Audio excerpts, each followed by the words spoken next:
Bonjour les amis, je vous retrouve aujourd'hui pour une nouvelle vidéo totalement décalée grâce à un jeu que j'ai découvert avec Muergen sur la chaîne Muergen Tarot. Elle nous a présenté ce jeu il y a quelques temps et il m'a plu direct pour son côté décalé et en même temps pour ses illustrations que j'aime beaucoup.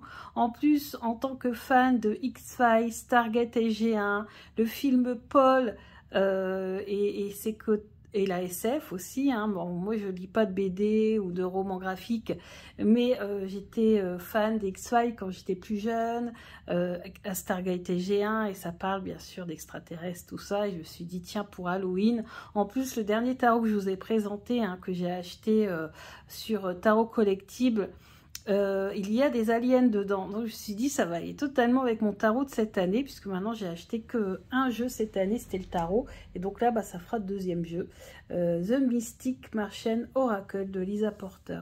J'aime beaucoup, déjà vous voyez, je l'ai payé donc moins de 20 € et avec les frais de port, donc il est à 16 et quelques, plus de 2 € et quelques de frais de port. Il brille, il est argenté, il est avec un coffret dur. L'intérieur, vous voyez, vous avez un alien sur fond vert. Ici, on a un fond violet avec des sous-coupes. Enfin, vraiment packaging top pour le prix. Franchement, une très belle découverte. On a un guidebook qui est argenté également. Franchement, c'est excellent. Tout en couleur. Pour le prix, c'est exceptionnel. Donc, voilà, tout en couleur. On a deux tirage à 3 cartes classiques et un tirage qui s'appelle le tirage des Martiens, que je n'ai pas encore fait. On a des explications sur les Martiens, donc il y a deux parties on va dire dans ce jeu. On a les habitants de différentes planètes, donc différents types de Martiens, etc. Et puis après nous avons aussi les symboles et les éléments. Donc tout est en couleur avec les mots-clés, à l'endroit, à l'envers. Vraiment, il est très bien fait. Et puis, on apprend aussi des choses sur son auteur. Donc, Lisa Porter, apparemment, c'est une autodidacte qui s'est lancée dans le freelance pour faire des caricatures et des illustrations. Elle a rencontré un grand succès dans les années 90. Et puis ensuite, elle s'est intéressée à tout ce qui est littérature ésotérique, etc. Et voilà, elle s'est intéressée à la mythologie, au paganisme, à l'ufologie, etc., etc. Je vous laisserai découvrir tout ça. Alors certes, c'est en anglais. C'est en anglais, mais en même temps, je pense que des jeux de cette qualité à ce prix-là, il n'y a que chez les anglo-saxons qu'on peut retrouver ça. Et en plus, c'est pas fini. Regardez-moi les cartes. Alors déjà, sans bordure. Des illustrations magnifiques, tout en couleur. Un dos... Donc, trop bien, on dirait un trou noir. On dirait qu'on est en train d'entrer dans un trou noir. On est ici, on a des allèles, hein, de l'ADN.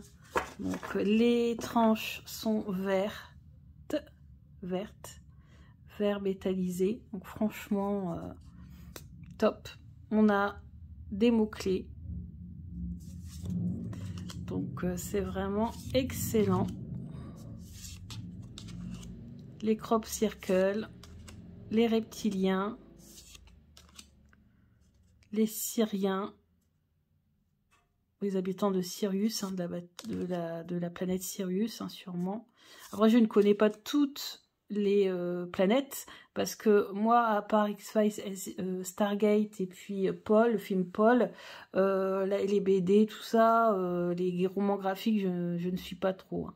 Nephilim, ça j'en ai entendu parler quand j'ai regardé Supernatural, ils en parlent. Mais ça n'a rien à voir avec les extraterrestres, je crois, dans Supernatural. Ensuite, on a les centauriens. Voilà. En tout cas, les illustrations sont extrêmement parlantes. On peut vraiment avoir beaucoup d'informations rien qu'en regardant l'illustration. Donc, et puis avec Google Traduction, on a finalement très rapidement la traduction des mots-clés et du livret qui est quand même assez rapide à traduire. Donc vous voyez, c'est vraiment magnifique. Alors bien sûr, bon, faut pas avoir peur des aliens, etc. Faut aimer, hein. Après, moi, je sais bien que c'est un côté décalé, mais justement, moi, c'est ce côté décalé qui m'a beaucoup plu. Parce que maintenant, j'achète moins de jeux, et quand j'en achète un, je veux qu'il soit original, je veux qu'il soit différent, je veux qu'il corresponde aussi à mes goûts. Donc là, il est coloré, il est sans bordure, il est d'une très bonne qualité. Les cartes, j'en ai pas parlé, hein, mais les cartes sont d'une bonne qualité, avec un boîtier de bonne qualité, des tranches originales. Je n'ai pas de tranches de cette couleur-là. Et franchement, ça m'a vraiment, vraiment, vraiment beaucoup plu. Il est vraiment génial. C'est vraiment top.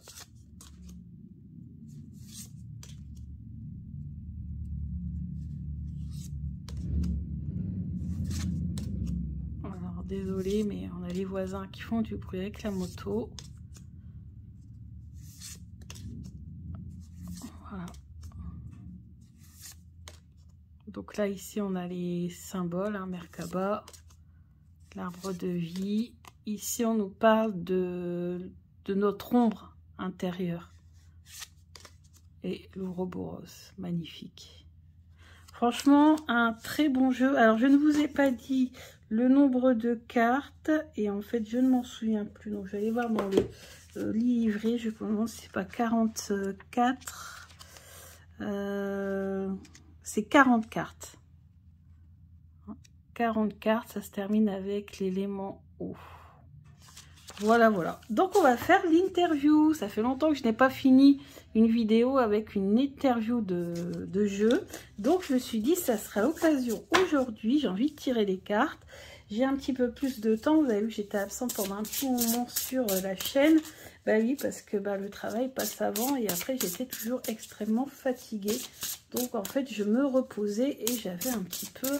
Enfin, franchement, j'avais la flemme de faire les vidéos. Ça prend beaucoup de temps. Vous pouvez pas imaginer. Et du coup, bon, je fais ça quand vraiment j'en ai envie. Et ça me fait plaisir, en fait. Alors, on va demander au jeu. Qui es-tu?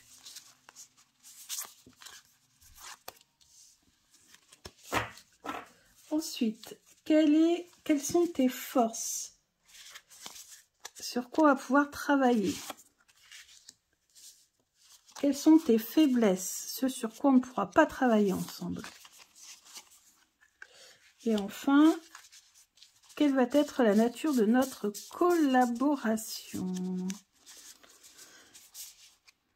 Donc là, je vous fais l'interview la plus classique. Hein. C'est l'interview, c'est le tirage de Célia Mélesville. Mais après, bien sûr, on peut rentrer encore plus dans les détails. Alors, c'est parti. Donc, qui es-tu? Oh, c'est l'élément feu. C'est un jeu qui va être sans peur, passionné, combattant. Ensuite, les forces. Alors, solitude, indépendant, paix. En fait, je pense que c'est un jeu qui va pouvoir apporter la paix, travailler sur, vous savez, quand on est un peu, qu'on souffre de solitude ou qu'on n'est pas bien et qu'on est seul. Ou alors, je vois aussi que peut-être c'est un jeu qui me dit qu'il va peut-être avoir envie de travailler tout seul. C'est possible. Alors, j'ai quand même mon tarot hein, qui pourrait bien aller avec lui. Mais à part ça, aucun autre jeu, franchement, ne peut matcher avec les symboliques. Enfin, avec le thème, quoi. À part le dernier tarot que j'ai acheté, que je vous ai présenté, je vois pas. Alors, peut-être que c'est ce qu'il veut me dire. Ou peut-être qu'il va peut-être m'aider à être indépendante, à moins souffrir de la solitude. Des choses comme ça.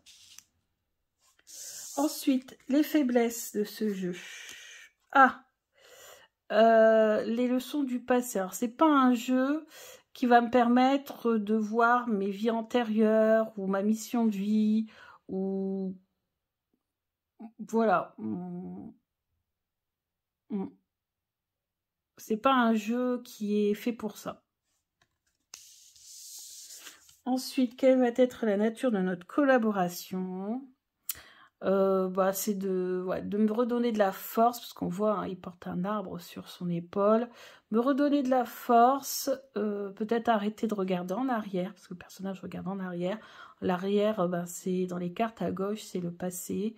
Voilà, on nous parle de controverses, on nous parle de nouvelles perspectives. Voilà, c'est ça, c'est essayer d'aller de l'avant, d'arrêter de voir peut-être le négatif, arrêter de voir en arrière les choses, arrêter voilà, de se torturer avec le passé, et puis aller de l'avant et faire ressortir les forces qui sont en moi. Donc voilà, ça sera la nature de notre collaboration. Alors à moi ou à ceux pour qui je tirais les cartes. Mais bon, personnellement, je pense que c'est un jeu que je vais quand même garder pour moi. Alors j'ai quand même tiré une carte parce qu'il y a toujours un cobaye à la maison, c'est mon chéri. Donc à chaque fois, je tire toujours aussi des cartes pour lui. Mais bon, vous voyez, je vois pas, à part lui, puis mes meilleurs amis, pour le fun, le soir d'Halloween ou autre. Ouais, je vois pas l'utiliser pour d'autres personnes quand même. Donc voilà, en fait, le message du Mystic Martian Oracle de Lisa Porter. Je suis vraiment heureuse de vous le présenter. C'est un jeu qui me plaît beaucoup. Il est fun. Et des fois, j'ai besoin de ça aussi dans la vie. On a besoin d'être un petit peu dans l'originalité. Ouais, d'être totalement décalé, quoi. Comme le film Paul, hein, parce que j'ai regardé le film je ne sais pas combien de fois, ceux qui ne l'ont jamais vu, bon voilà, il faut aimer, hein, mais moi j'aime bien le côté décalé de l'extraterrestre qui parle, qui fait n'importe quoi et qui parle comme nous, quoi. Trop original. Donc voilà, bah écoutez, j'espère que cette review vous a plu. Peut-être que vous appréciez aussi ce petit, ce genre de jeu totalement... voilà, décalé pour pas dire autre chose. Mais voilà, j'aime beaucoup. Bah écoutez, je me suis bien amusée à vous le présenter. En tout cas, c'est le plus important. Je vous embrasse bien fort et je vous dis à bientôt. Gros bisous!